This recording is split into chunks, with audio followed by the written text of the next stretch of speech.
مام شیلان عارف حەمە قادرە کچی شەید شێخ عارفم و ساڵی یەکێتی نیشتیمانی کوردستان ئەم ژنەی کردوتە بریکاری وەزارەتی دادی هەرێم. یەکەم جارە وەزارەتی داد بریکاری دەبێت، یەکەم جاریشە ژنێک دەبێتە بریکاریە وەزارەتە. ئەو متمانەیە کە سەرکردایەتی یەکێتی نیشتیمانی کوردستان و هاوسەرۆکانی یەکێتی نیشتیمانی کوردستان بە من یانداوە بۆ وەرگرتنی ئەم پۆستە. پۆستەکە طبعاً پۆست ئینسان دروست ناکە، بەڵکو تۆ ئەتوانی لە ڕێی ئەو پۆستەوە خزمەت بە هاوڵاتیان بکەیت. لەبەر ئەوە ئەو متمانەیە هەرگیز لە دەست نادەم و بە هەموو توانای خۆم هەوڵەدەم خزمەتی سەرجەمچین و توێژەکان بکەم و ئەوەی پێم ئەکرێ و بۆم ئەکرێ بە زیاترەوە شەو و ڕۆژ بخەمە سەر یەک بۆ خزمەتی سەرجەمچین و توێژەکان و بۆ کارەکەم. وەزارەتێکی تا بڵێیت گرنگە،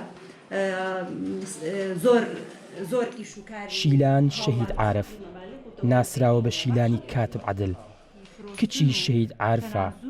ئەم بریکاری وەزارەتی داد پیشەیانە 17 ساڵە لە وەزارەتی داد کار دەکات.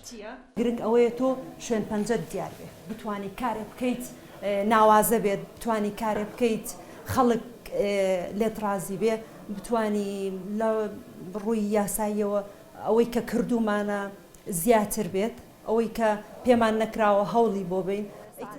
شیلان دەڵێ کە بووە دادنووس بەڵێنی خزمەتیدا، ئێستاش کە بریکارە هەمان بەڵێن بە هاوڵاتیان دەدات کە خزمەتکاری ڕاستەقینە دەبێت.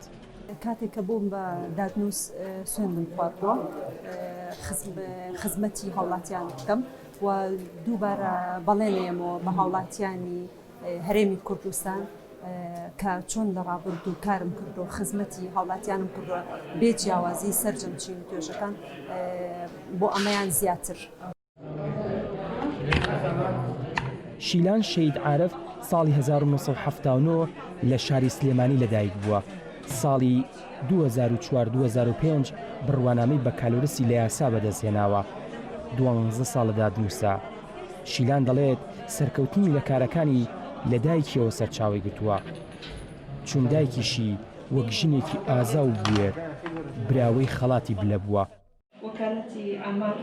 لە ساڵی 2004ەوە هاوسەرگیریم کردووە، خاوەنی سێ کوڕم، مێردەکەشم بڕوانامەی یاسای هەیە و پارێزەرە. لە دوای کۆنگرە یەکێتی نیشتیمانی کوردستان هەموو پۆست و بەرکەوتانی هەیەی لە حکوومەتی هەرێمی کوردستان بە کەسی شیا و بەتوانە پڕدەکاتەوە. لە نمونەی شیلان شەهید عارف تا لە ڕێگەیەوە بەرنامەی نوێبوونەوە و خزمەتی کۆمەڵانی خەڵکی کوردستان ئەنجام بدات. ئاوار عەلی گەلی کوردستان، سلێمانی.